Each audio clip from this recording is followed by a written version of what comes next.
भगवान विष्णुरव्ययः।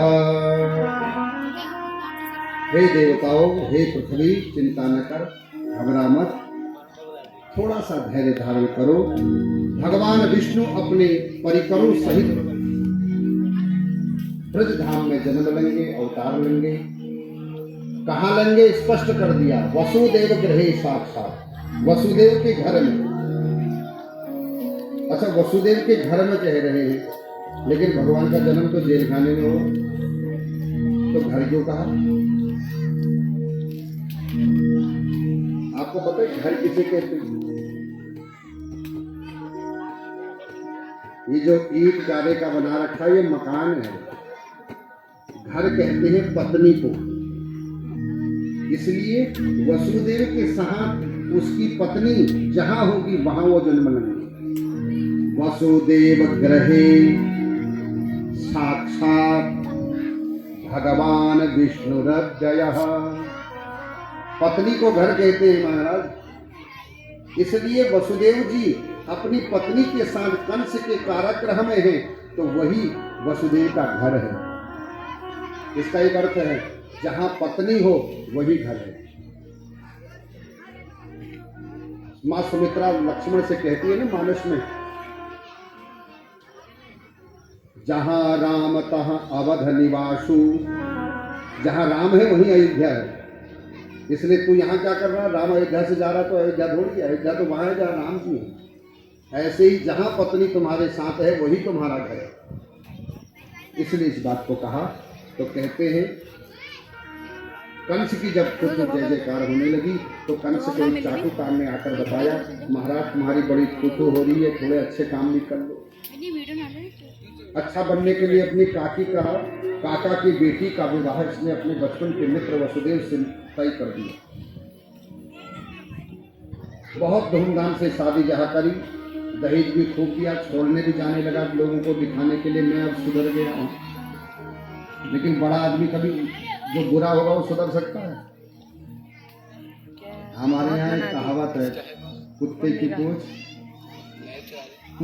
ऐसे बुरा आदमी तो नारद जी दौड़ करके जाने लगे बैकुंठ को, तो बीच में मिल गए देवता। जैसी देवता मिले तो देवताओं से नारद जी ने कहा, कहाँ जा रहे हो? नारद जी बोले भगवान के पास जा रहा हूँ, भगवान ने कहा था वसुदेव के घर में अवतार लूंगा, उनसे कह रहा हूँ आने का, प्रोग्राम कैंसिल करो। देवता बोले क्यों कैंसिल करो? कह दो। बोले कंस सुधर गया है, देखो नीचे। जैसे देवताओं ने देखा तो देवता सोचने लगे, अगर कंस सुधर गया तो भगवान का अवतार नहीं होगा, और ये इसका परमानेंट व्यवहार नहीं है, टेम्परेरी है। तो सारे के सारे देवता बोले नारद जी इसका असली व्यवहार दिखाएं आपको हम। बोले हाँ दिखाओ। तो जैसे ही कंस छोड़ने जा रहा था तो सारे देवता बोल पड़े, अश्यात्वाष्टमो गर्भो हन्त्वा या वह से बुधः। अरे कंस, जिस बहन को इतनी लाल प्यार से छोड़ने जा रहा है उसके 8वें गर्भ से तेरे काल का जन्म होगा। सब अच्छाई भूल गए, लगाम छोटी, नीचे कूदा, तलवार निकाली, बहन के बाल पकड़े, बोला मार दूंगा। न रहेगी बांस न बजेगी बांसुरी, यही नहीं रहेगी तो पैदा कहां से हो? वसुदेव जी ने हाथ पकड़ लिया, बोले कैसा मूर्खानंद है भाई, स्त्री हत्या होती है, तेरी बहन है, नव विवाहिता है, लोग क्या कहेंगे? वसुदेव का साला स्त्री हत्यारा है, मैं सहन नहीं कर सकता, तुझे इससे कोई कष्ट नहीं है, बच्चों से इसे छोड़ दे, मेरे पर भरोसा है, जितनी संतानें होंगी सब तुझे लाकर दे दूंगी। कंस बोला मेरे नजर कैद में रहना पड़ेगा, मंजूर है, छोड़ दिया महाराज। लेकिन 1 वर्ष के बाद पहला बेटा हुआ कीर्तिमंतम, उसे ले जाकर के कंस को दिया। कंस भी बड़ा खुश हो गया, वाह हमारे जामाता तो भैया बहनोई तो बड़ा ईमानदार आदमी, बताओ अपने बेटे को जानता है मारेगा फिर भी ले आया, उसे भी दया आ गई। कंस ने प्रेम करके उठार कर करके उनको वापस लौटा दिया, बोले इसे ले जाओ, इससे कोई भाई नहीं है, आटपा लेके आना। अब नारद जी फिर आ गए, नारद जी आए, बोले कंस ये कौन जा रहे हैं? बोले बहनोई है। बोले वो हाथ में, बोले बच्चा है। बोले क्यों? बोले 8वें से खतरा इससे नहीं है, इसलिए छोड़ दिया। नारद जी बोले तो मूर्ख है, मूर्ख ही रहेगा। अच्छा आपको एक बात बताऊं, दो लोग दूसरे के फूकने से बचते हैं, एक मूर्ख, दूसरा शंख। शंख को भी दूसरा ही फूकता है, मूर्ख के कान में भी दूसरा ही फूकता है मंत्र, तब वो बोलते हैं। नारद जी ने तुरंत ही मां लक्ष्मी का आसन, कमल का फूल आगे कर दिया, हर पंखुड़ी को गिनाया, 8वीं। अब बोले ये बता 8वां किसे बताएगा तू? कंस बोला ये तो हर कोई 8वीं हो गई, पहले से गिनो तो 8वीं 8, दूसरे गिने तो 7वीं 8, तीसरे से तो 6वीं 8। अब क्या करें? इसका मतलब ये भी 8वां हो सकता है? बोले हाँ। फिर तो क्या था महाराज, गया पाराग्रह में, खींचा देवकी के गोद से बच्चे को, धड़ाम से दीवार पर पार दिया, मांस के लोथड़े इधर उधर बिछड़े, रक्त की धारा नीचे। एक ही जगह पर 6 बच्चों को मार दिया उसने, देवकी वसुदेव के सामने। बेचारे सामने दीवार पर अपने बच्चों के मांस के लोथड़े, खून के छींटे देख करके रोते रहते हैं। तब इन्होंने मां भगवती जगदम्बा से प्रार्थना करी, गर्गाचारी के माध्यम से हमें ऐसा बेटा मिले जो चिरंजीवी हो, अजेय हो। विंध्याचल पर्वत पर जाकर के गर्गाचार्य जी ने सत्संग की है, उसके प्रभाव से आकर बताया तुम्हारे यहाँ स्वयं भगवान का अवतार होने वाला। 7वें में संकर्षण भगवान आए, रोहिणी के गर्भ में स्थापित कर दिया, उसे लगा गिर गया। 8वें में भगवान आने वाले हैं। अब धीरे धीरे भादव का महीना, अष्टमी तिथि, बुधवार, रोहिणी नक्षत्र, हर्षण योग, मध्य रात्रि 12 बजे। भगवान जैसे ही कंस के कारागृह में प्रवेश किए हैं, सारी माया ने सारे ब्रजधाम को सुला रखा है। चतुर्भुज रूप में भगवान दर्शन दे रहे हैं वसुदेव देवकी को। दोनों ने हाथ जोड़ लिए और हाथ जोड़ करके खूब स्तुति करी, प्रार्थना करी। भगवान ने कहा आपने पूर्व जन्म में मेरे से इच्छा रखी थी, आप जैसा बेटा चाहिए, इसलिए मैं आपका बेटा बनकर आया हूँ। माँ ने कहा ऐसा कई बेटा होगा। तब देखते देखते भगवान तमद्भुतम बालकमंबुजेक्षणम चतुर्भुजम शंख गदा दयायुधम। 4 भुजाओं में दर्शन देते हुए भगवान छोटे हो गए। माँ बोली अभी भी ठीक नहीं है।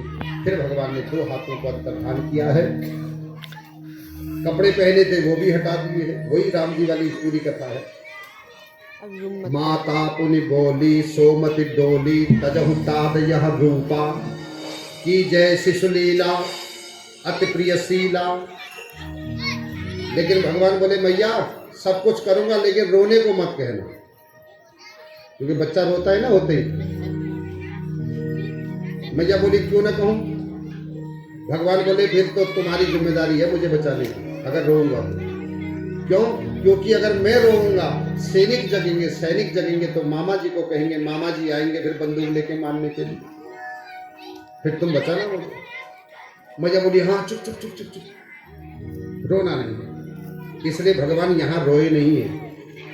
भगवान ने अपनी माया से एक टोकरा प्रकट किया, पिताजी से कहा पिताजी मुझे वहां छोड़ के आना, वहां से मेरी माया को लेके आना, बाकी सारा काम मेरे ऊपर छोड़ देना। 11 वर्ष की अवस्था में लौट कर आऊंगा, आपको मुक्त कराऊंगा, चिंता मत करना, मेरे नाम का भजन करना। ये सब कुछ भगवान ने बताया, प्री प्लानिंग है सब कुछ। अब देखते ही देखते भगवान बालक हुए। माँ ने जैसे ही गोद में लिया, दुग्ध का संचार हुआ। उसके बाद ज्यादा प्रेम न दिखाते हुए टोकरे में रखा है, सर में उठाया है, बंधन खुला है। पहला कदम बढ़ाया, पहला दरवाजा, 7 कदम बढ़ाए, 7 दरवाजे खुल गए। बाहर गए तो रिमझिम बारिश हो रही थी, शीतल मंद सुगंध हवा चल रही थी। यमुना जी में बड़े हैं तो बाढ़ आ गई। बाढ़ इसलिए नहीं आई कि बहा ले जाए, इसलिए आई यमुना ने सोचा मेरे प्राण प्रियतम आए हैं, चरणों का दर्शन मिल जाए।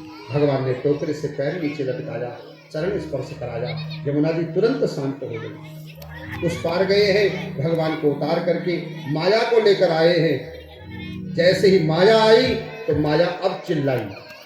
द्वारपाल जगे, कंस मामा आए, जैसे ही खींचने लगे गोद से बिटिया को, तब तुरंत देवकी ने कहा भैया ये बेटा नहीं बेटी है, लाला नहीं लाली है। तब कंस बोलता है ये लाला लाली कब हो जाए कोई भरोसा नहीं इस छलिया का, मारूंगा इसको मैं। जैसे ही खींचा, पटकना चाहता था, लेकिन हाथ से छोटी चतुर्भुज रूप में दर्शन देते हुए बोली अरे कंस तू मुझे क्या मारेगा, तेरे को मारने वाले ने ब्रज में जन्म ले लिया है।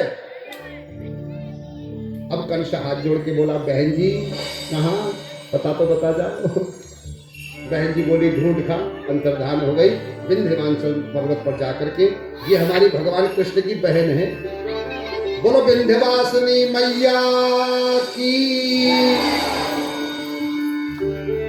अब इधर तो कंस सबके साथ मीटिंग करता है, इसको मीटिंग करने दो रात भर, हमें क्या करना। उधर नवमी के दिन सुबह नंदा सुनंदा दो बहनें हैं नंद बाबा की, वो आई है। तो जैसे ही देखा लाला हुआ है, दौड़ करके गई है गौशाला में जाकर के भैया से कहें लाला हो गया है।